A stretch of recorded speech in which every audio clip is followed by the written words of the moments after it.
President of the Broad Top Area Coal Miners Historical Society, and this is Charlie Gracie, a coal miner at one time and also a member of our board of directors. We're going to take you on a tour of the Broad Top Area Coal Miners Museum. All aboard? Okay, we begin our tour of the Broad Top area and the history of the Broad Top, and Charlie Gracie will be joining us here from time to time. The first segment of the tour of the museum begins chronologically with the Broad Top area dating back to the 1800s, early 1800s, before we were coal mining and railroading on the Broad Top. And we'll go through here and we'll learn and discover things about Thomas White of the Boston Tea Party, Captain Phillips Rangers Memorial, and the events leading up to the discovery of coal in the early 1800s in the 6 Mile Run area. All aboard?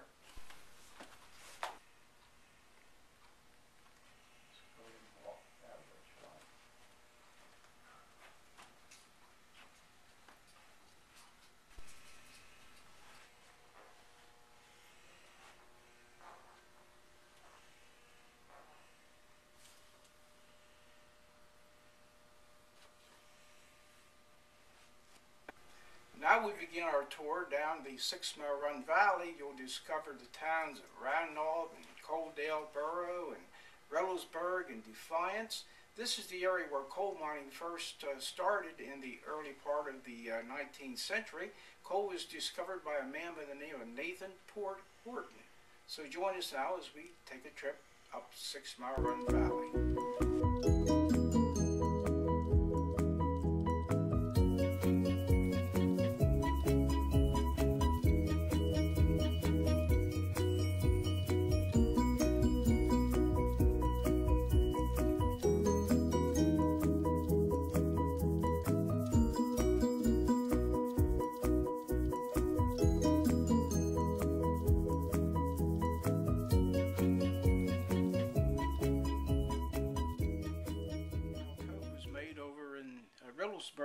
He's using a fork that was actually used to rake the coke from the coke ovens over at Reynoldsburg. Charlie, you want to talk a little bit about the... Well, the fork was used to load the coke on the cars after it was pulled out of the ovens. And well, you got a picture of the tools over there.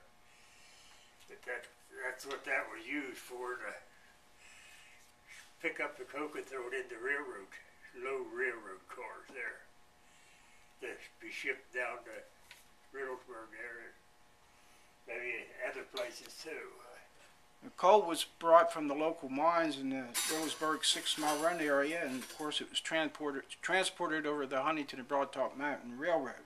Charlie was involved many years ago with the restoration of the coke ovens, and if you visit Reynoldsburg today, you'll see the coke ovens.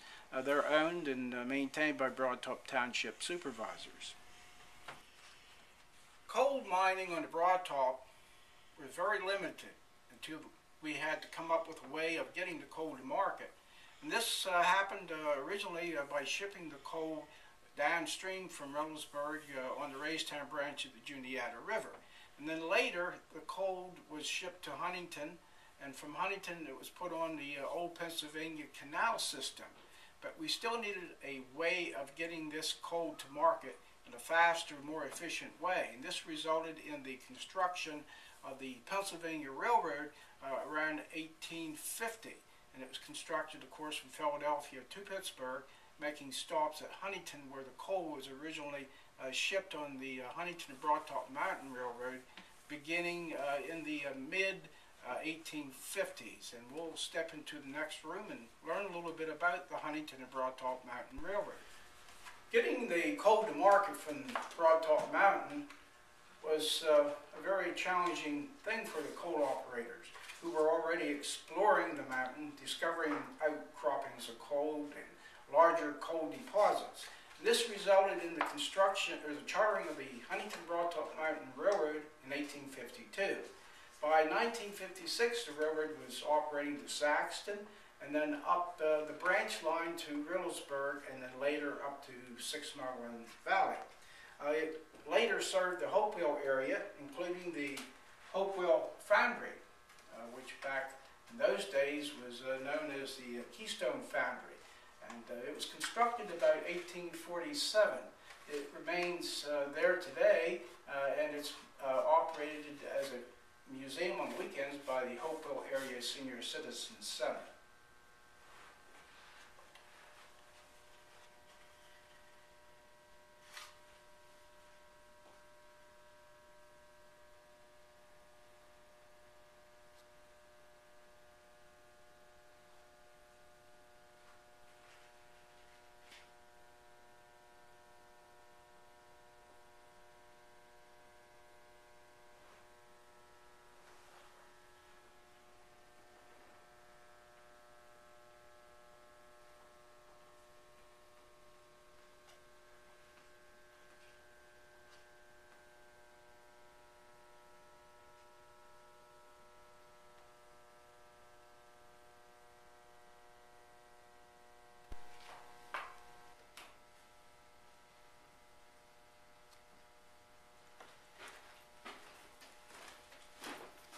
As we join Charlie Gracie in here looking through some old high school books from Saxon Liberty High School, we invite you to join us as we win the Saxton route.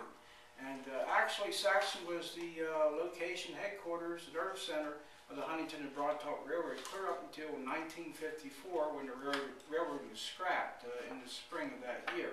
So step in and take a trip through Saxton and discover some of the things that help make the history of the Broadtop so famous and so well known throughout the region.